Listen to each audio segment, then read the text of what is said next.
زه افغان یم زما روح افغانستان دی بې له روحه څوک ژوندون کولی نشي زما خوښ د ازادۍ نوم او نشان دی غلامي زما اروا منلې نه ده د افغانستان د ملي راډیو ټلویزیون ډیرو قدرمنو لیدونکو په سلامونو مو هرکلی کوم خپلواکي او ازادي مو مبارک شه درنو کوچنیانو ستړي مشئ ښه راغلاست نن ستاسې خپرونه ده نن زه او زما همکاران له تاسې سره ستاسې په کورونو کې د هیواد د 103 کلیزې البته د خپلواکۍ د کلیزې میلمانه مو یو له تاسې سره ستاسې په خپرونه کې خبرې کوو ازادي یعنی څه ازادي چا واخیسته د ازادۍ اهمیت څه دی ګلالۍ کوچنیانو نن په دې خپرونه کې له تاسې او ستاسې له دې خوږو ملګرو سره خبرې کوو راځئ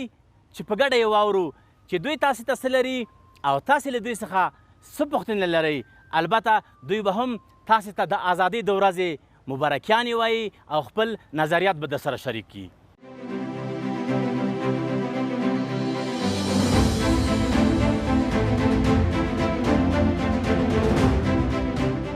بلې ګلالیو کوچنیانو بیا هم خپلې خپرونې ته ستړي مشئ پوهیږئ چې د ازادۍ او یا هم د خپلواکۍ د 103 کلیزې په ویاړ فوقالعاده خپرونه ده ما تاسې ته مخکې وویلې چې ستاسې همزولي او ملګري راسره دي نو دوی به حتما له ما نه پوښتنې لري زه به له دوی نه پوښتنې لرم راځئ دغلته زموږ یو ګلالی ماشوم ولاړ دی له ده نه پوښتنه وکړو چې دی څوک دی او څنګه هلته راغلی دی سلام ګلالۍ ماشومه ژوندی اوسئ څنګه ښه شکر الحمدلله نوم دې څه شی دی نوم مې سمیع الله دی سمیع الله ده دلته څنګه راغلی دلته د افغانستان د 103 د ازادۍ کلیزې په خاطر راغلي یو د چکر ته ماشاءالله دا ګلالیان راغلي دي چې د ازادۍ ورځ لمانځي نو ستا په اند ازادي یعنې څه ازادي یعنې د نورو نه پرته خپل په وطن کې په آرامه او آزاده او سوکاله په ډول باندې ژوند کول آفرین واورېدل دا ګلالۍ وایي چې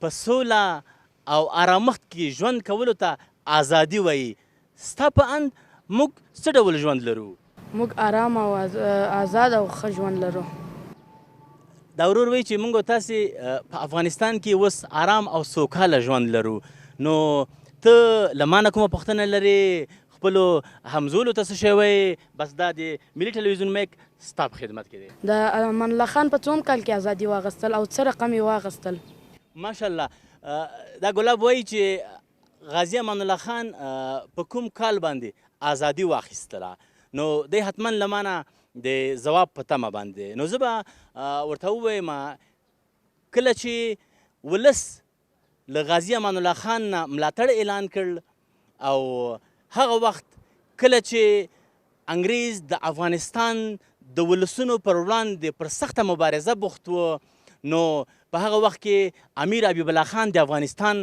پاچا و کله چې هغه په لغمان کې ووژل شو له هغې نه وروسته غازي امان الله خان په کابل کې پاچاهي اعلان کړه او ورسره سم یې د ازادۍ او خپلواکۍ اعلان وکړ او هر کله چې هر دښمن په افغانستان یرغل کړی دی د هغوی وزرې ماتې شوي دي او له دې ځای نه شرمنده تللي دي نو که چېرته خپل ځواب اخیستلی وي ما وویلې چې په 1298 کال کې او یا هم په 1919 میلادي کال کې افغانستان ته غازي امان الله خان خپلواکي واخیسته خپل ځواب دې ترلاسه کړ او مننه ژوندی اوسئ اوس ورځو یو بل ګلالي شاګرد ته چې دی موږ ته څه وایي سلام ستړی مشې ته هم ستړی مشې د ملي تلویزیون ټولو لیدونکو او اورېدونکو ته سلام وایم او د ازادۍ یعنې خپلواکۍ مبارکي وایم ډېره زیاته مننه تاسو ته د افغانستان د خپلواکۍ او یا هم د افغانستان د استقلال 103 کلیزه ډېره زیاته مبارک شي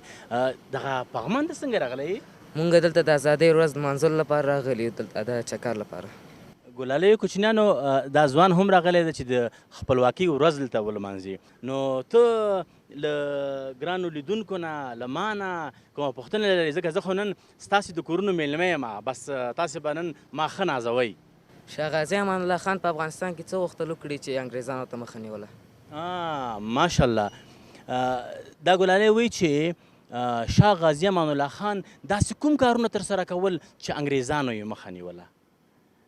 ګلالۍ ماشومه زه به تا ته ووایم چې غازي امان الله خان هیڅ کله د انګریز هیڅ خبرې ته سر ټیټ نه کړ او د هغوی د هیڅ امر اطاعت یې ونه کړ، ځکه انګریزان غوښتل چې دی له مخې نه لرې کړي. هماغه و چې غازي امان الله خان یې پر وړاندې بغاوت وکړ. کله چې پلار په لغمان کې په شهادت ورسېده، له هغې نه وروسته غازي امان الله خان او ترې په یو وخت کې د پاچا کېدو اعلان وکړ. ترې په جلال آباد کې و هغه وخت. مګر ولې غازي امان الله خان باچا شو؟ ځکه چې غازي امان الله خان د ولس ملاتړ له ځان سره درلوده. تا خپل ځواب ترلاسه کړ؟ او مننه، خیر اوسئ. ډېره زیاته مننه. نو ګلالیو کوچنیانو راځئ نورو ماشومانو ته ورځو، دوی هم څه ویل لري، له دوی نه به پوښتنې وکړو چې څه وایي، ازادي څنګه لمانځي او دلته څنګه راغلي دي، ولې پغمان ټاکلی دی. ګلالیو کوچنیانو بیا هم ښه راغلاست. د افغانستان د خپلواکۍ یا استقلال د 103 کلیزې په درشل کې یاست. دا خپرونه تاسې ته ځانګړې شوې ده او ستاسې ګلالي همزولي دلته راسره دي، ښایسته ښایسته جینکۍ چې ښایسته ښایسته لباسونه یې اغوستي دي، دوی هم راسره دي. له هر یو نه به په نوبت پوښتنې کوو چې څنګه دلته راغلي دي. اوس راسره یو ګلالی ماشوم ولاړ دی، له ده نه پوښتنه کوو. سلام ګرانه، ستړی مه شئ. علیکم سلام، مننه، تاسو ستړي مه شئ. څنګه راغلی پغمان ته؟ مونږ پغمان ته د سیاحت لپاره راغلي یو، ځکه چې د هیواد 103 کلیسه ده، نو د دې لپاره مونږ راغلي یو چې دلته خپل خوشحالي ولمانځو. ډېر ښه، تاسې هم راشئ او د خپل هیواد د خپلواکۍ 103 کلیزه ولمانځئ له دې ګلالیو ماشومانو سره، تر څو پورې تاسې په دې وپوهیږئ چې ازادي یعنی څه. ازادي اخیستل مهم دي که د ازادۍ ساتل. نو ته له خپلو همزولو نه یا له ما نه کومه پوښتنه لري؟ ځکه زه خو نن ستاسې او ستاسې د کورونو میلمه یم. تاسو نه به یوه پوښتنه وکړو. مونږ تاکي ظفر ته راغلي یو، نو دلته مونږ بعضې نومونه ولیدل چې په تاکي ظفر باندې لیکل شوي، دا ولې لیکل شوي او تاکي ظفر د څه دپاره جوړ شوی دی؟ ګرانه، کله چې شاه غازي امان الله خان چې د ازادۍ او خپلواکۍ سرلاری و، هغه له انګریزانو نه د افغان ولس لپاره ازادي واخیسته، نو بیا په پغمان کې یا هغه ځای چې نن موږ او تاسې پکې ولاړ یاستو، دا نشان جوړ شو او دا د استقلال او یا ازادۍ نښه ده. او هغه نومونه چې تا په هکله پوښتنه وکړله چې دلته د څه لپاره حک شوي دي یا لیکل شوي دي دلته، دا هغه غازیان دي، هغه شهیدان دي چې د ازادۍ په اخیستلو کې قربانۍ ورکړي دي، مالی او ځاني قربانۍ ورکړي دي. نو کله چې یو څوک د خپل هیواد او ولس لپاره دومره لویه قرباني ورکوي چې خپله وینه نذرانه کوي، نو بیا خو پکار ده موږ ته چې د هغوی نوم موږ په زرینو کرښو کې ولیکو. نو همدا لامل و چې د تاقي ظفر په دیوالونو باندې د هغو غازیانو نومونه نصب شول. خپله پوښتنه یې ترلاسه کړه. نو ما په خپل ځواب کې دا ګلاب په دې باندې قانع کړ چې د تاقي ظفر د جوړېدو لامل څه و، اړتیا یې څه وه او دغه نومونه څه دي. همدارنګه ورځو یوه بله ګلالۍ ماشومه راسره ده، له دې نه هم پوښتنه کوو چې دا دلته څنګه راغلی. ګلالۍ ماشومانو چې زمونږ ګلالۍ خویندې او ماشومان هم ناهیلې نشي، دلته یوه ښایسته خور راسره ولاړه ده، له دې سره هم خبرې کوو چې دا څه ویل له ځان سره لري. سلام ګرانې، ستړې مه شئ. وعلیکم السلام، ته په خپله ستړي مه شئ. خوشحاله اوسې. ښایسته نوم دې څه شی ده؟ زینب. ماشاءالله، دا جلۍ زینب جانه نومیږي. څومره ښایسته جامې دې اغوستې دي، دا چا درته کړي؟ دا مې راته مور کړي دي د ازادۍ دپاره چې مونږ یې ښایسته ولمانځو او ازاده یې کړو. واه واه، څومره ښه څومره ښه. دا خور وایي چې مور مې راته د ازادۍ د ورځې د لمانځلو لپاره دا کالي کړي دي، نو دا حتما له ځان سره نور څه هم لري. نو ته دلته پغمان ته راغلي، غواړې چې د ازادۍ ورځ ولمانځې؟ غواړم چې د ازادۍ ورځ ولمانځم او چکر ته راغلی یم. آفرین، ډېر ښه. نو تا خو دلته پغمان ته راغلی، تاقي ظفر دې ولیده، دا هغه ځای دی چې غازي امان الله خان چې کله د انګریزانو نه خپلواکي ترلاسه کړله، دا ځای جوړ شوی دی. نو ته ځان سره په ذهن کې څه شی لري؟ د ازادۍ نه کوم تعریف لري؟ غواړم چې یوه پوښتنه درنه وکړم. غازي امان الله خان په کوم ځای کې وفات شو او چېرته یې ښخ و؟ نو زه به تا ته ځواب درکړم. غازي امان الله خان هغه وخت له هېواد نه بهر د مسافرۍ شپې سبا کولې او ناروغ شو. دی په ایټالیا کې و. کله چې د ناروغۍ په بستر پریوت، سویزرلینډ ته د درملنې لپاره یوړل شو او هماغه ناروغي د مرګ باعث شو. دی په 1939 کال کې وفات شو. هماغه یې د ژوند خاتمه شو. کله چې دی وفات شو، دریو هیوادونو غوښتنه وکړله چې شاه غازي امان الله خان په خپل هیواد کې دفن کړي، خو هغه وخت چې سردار محمد داود خان د افغانستان لومړی وزیر و، هیڅ چاته یې دا اجازه ورنه کړه او د ده جسد یې له هغې ځای نه افغانستان ته راوړ، لومړی قندهار ته، او له قندهار نه یې جسد ننګرهار ولایت ته لاړ او هلته د امیر شهید باغ کې د خپل پلار امیر حبیب الله خان تر څنګ خاورو ته وسپارل شو. ګرانې ماشومې، خپل ځواب دې ترلاسه کړ؟ مننه. زما معلومات کافي ول؟ و. ډېره زیاته مننه. نو خوږو ماشومانو، ورځو له یوې بلې خور نه پوښتنه کوو، دا چې دا خور مو څوک ده، دا به راته ځان راوپېژني. نو زه به لږ ورنږدې شم ورته دلته. سلام ګلالۍ ماشومې، ستړې مه سې؟ ژوندی اوسې. څنګه یې، ښه یې؟ ښه یم، تاسو ښه یاستې؟ ډېره زیاته مننه. ته پغمان ته څنګه راغلې؟ پغمان ته راغلم چې د ازادي ورځ ولمانځئ؟ ولمانځئ. دوی راغلي دي پغمان ته چې د ازادۍ ورځ ولمانځي. وایي که ته حتی د یو وخت ډوډۍ هم ونه لرې په کور کې، پروا نه کوي، مګر که ازادي ولرې هر څه لرې. وګورې ازادي څومره بهتره ده. نو ته دلته یوازې راغلې که نور هم څوک در سره شته؟ نور هم څوک را سره شته. خپل همزولي در سره دي؟ هو. ډېر ښه. ته په دې پوهېږې چې ازادي څه شي ته وایي؟ هو. ازادي څه ته وایي؟ ازادي دې چې ته وایي چې موږ ازاده اوسو او ښه اوسو، ښه ژوند ولرو، ښه ژوند ولرو او خوشحاله اوسو. آفرین، ماشاءالله. وګورئ، وایي ازادي دې ته وایي چې موږ پرته له ویرې آزاد او خوشحاله ژوند ولرو. واقعا چې ازادي همدې ته وایي. او د ماشومانو نړۍ خو تاسو ته معلومه ده که نه چې هغه په خپله باچاهان دي. نو ګرانې، ته خو ماشاءالله ډېره لایقه یې. ته مکتب وایې؟ هو. څویم صنف کې؟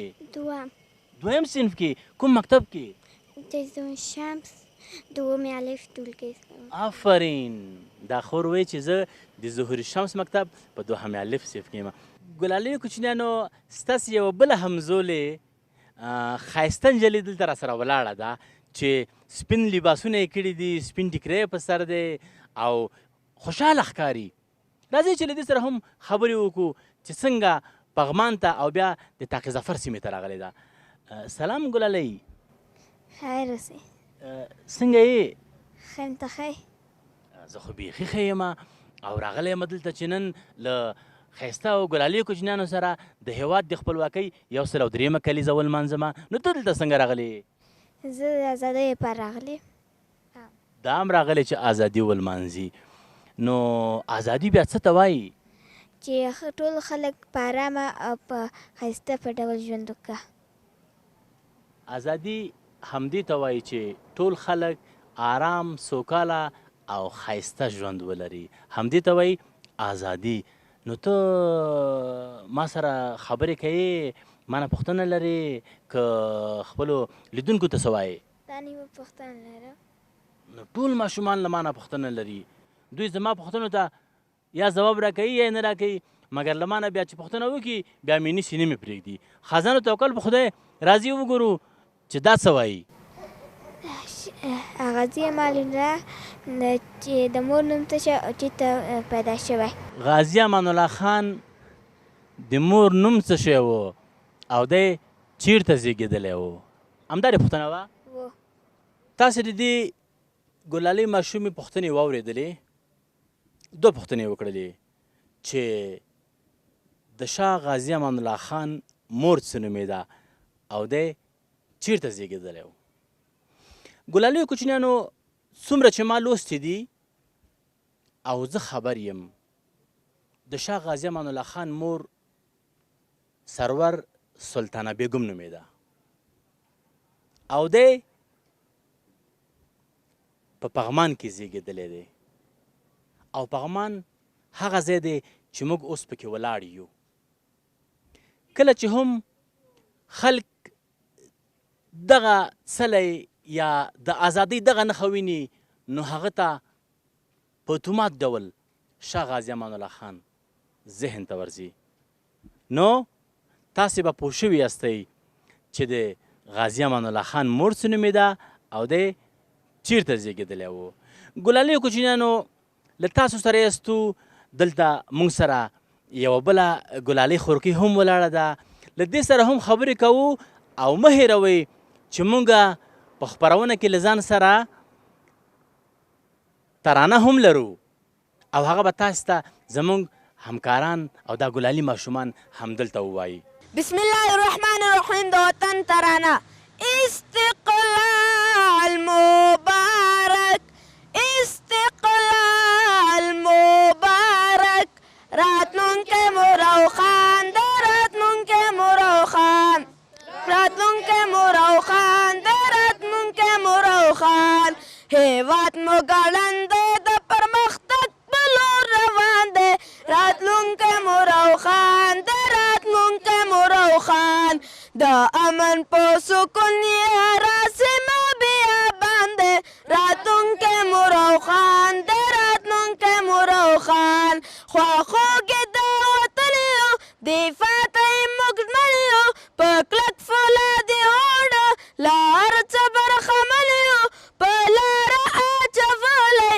ورته موږ سنګرې پلان دی زنده‌باد زنده‌باد زنده‌باد افغانستان زنده‌باد زنده‌باد زنده‌باد افغانستان هیواد مو ګړند دی د پرمختګ په لور روان دی راتلونکی مور او خان د راتلونکی مور او خان ځواکونه یې محکم دي صافونه منظم دي سرتیري یې سرشاره د عزم په لاتم دي راپورته په شروزه کې هغې باغې افغانستان دی راتلونکی مور او خان د راتلونکی مور او خان راتلونکی مور او خان د راتلونکی مور او خان هیواد مو ګړند دی د پرمختګ په لور روان دی راتلونکی او خان د راتلونکی مور او خان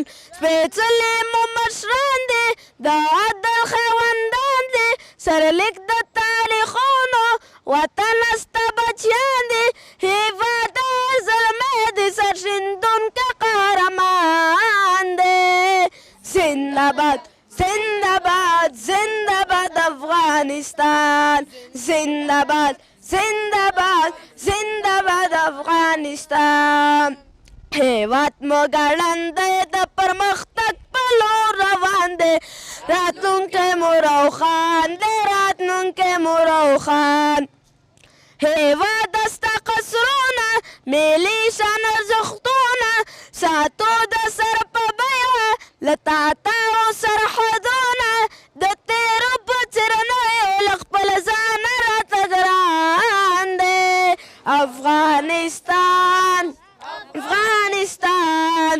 افغانستان افغانستان ژوند ډک دی له خوښیو یو خلاص له بدمرغیو ماخوذ د سپین نظامو له سترو قربانیو تکل مو پره به کوی بیا مو وړر میدان دی زنده‌باد زنده‌باد زنده‌باد افغانستان زنده‌باد زنده‌باد زنده‌باد افغانستان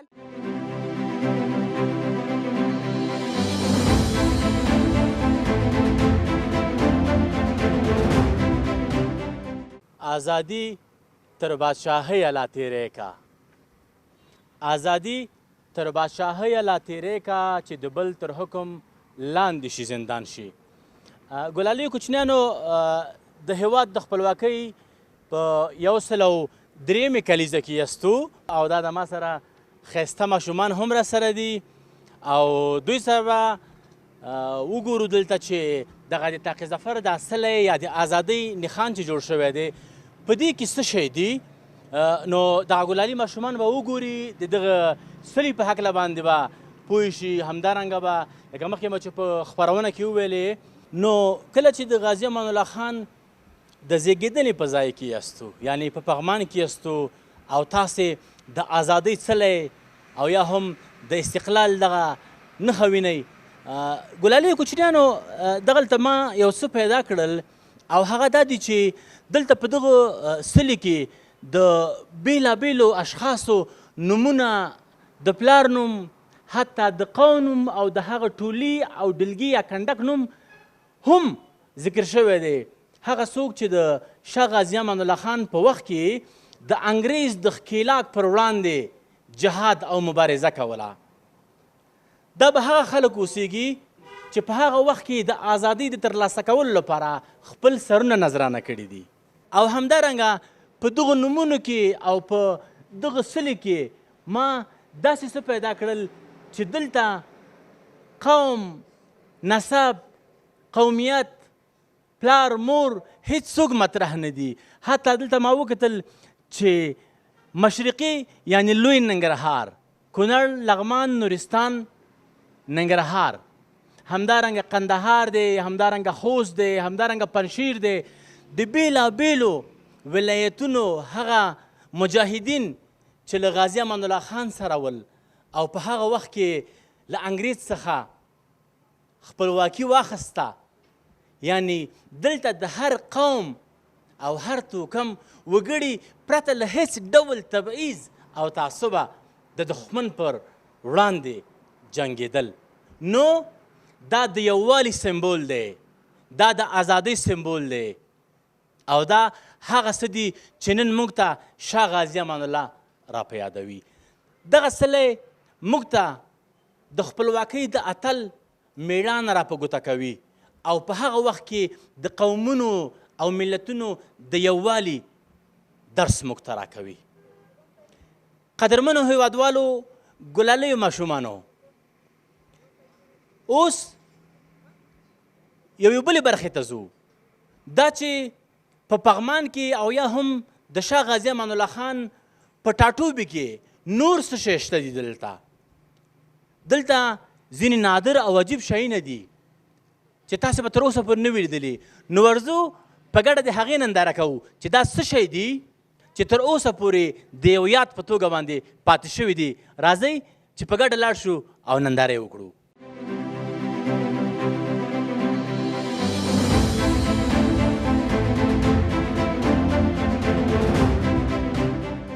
ګلالیو کوچنیانو، اوس چې موږ په کوم ځای کې ولاړ یستو دا هغه مسجد دی چې د افغانستان په تاریخي ودانیو کې حسابیږي او همدارنګه یو له هغه مسجدونو دی چې شاه غازي امان الله خان یې په خپلو لاسونو د بنسټ ډبره ایښې وه.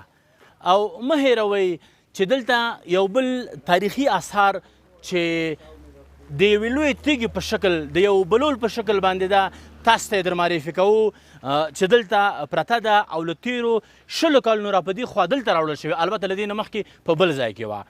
دا هغه درنه او سنګینه تیږه ده چې د شاه غازي امان الله خان په وخت کې به کله چې د سړکونو او لارو د جوړولو لپاره اوسني پرمختللي وسایل او ټکنالوژي نه وه، نو دغه تیږه به د فیلانو په واسطه باندې رغړول کېدله او سړکونه به ورباندې اوارېدله.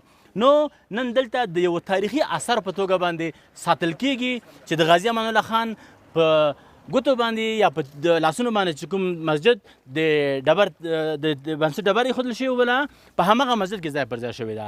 او د دې تر څنګ یو بل منار هم تاسو ته در معرفي کوو، راسره واوسیږئ چې هغه منار هم لکه د دارالامان د ماڼۍ په شکل باندې یو تاریخي ودانۍ ده.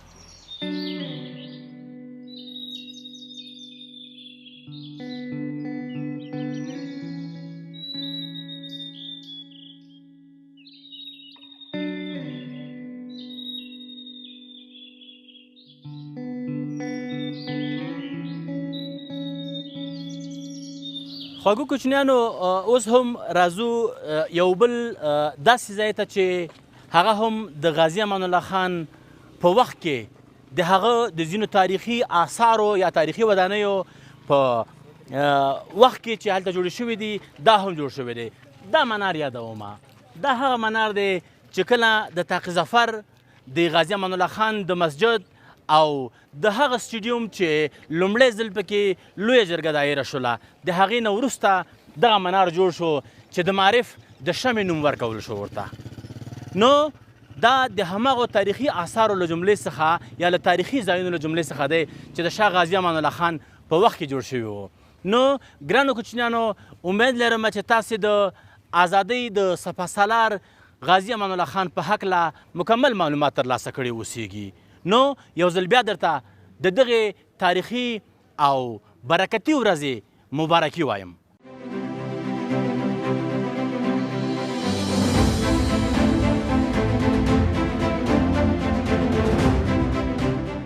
هیواد مو ګړندی د پرمختګ په لور روان دی، راتلونکی مو روښان دی.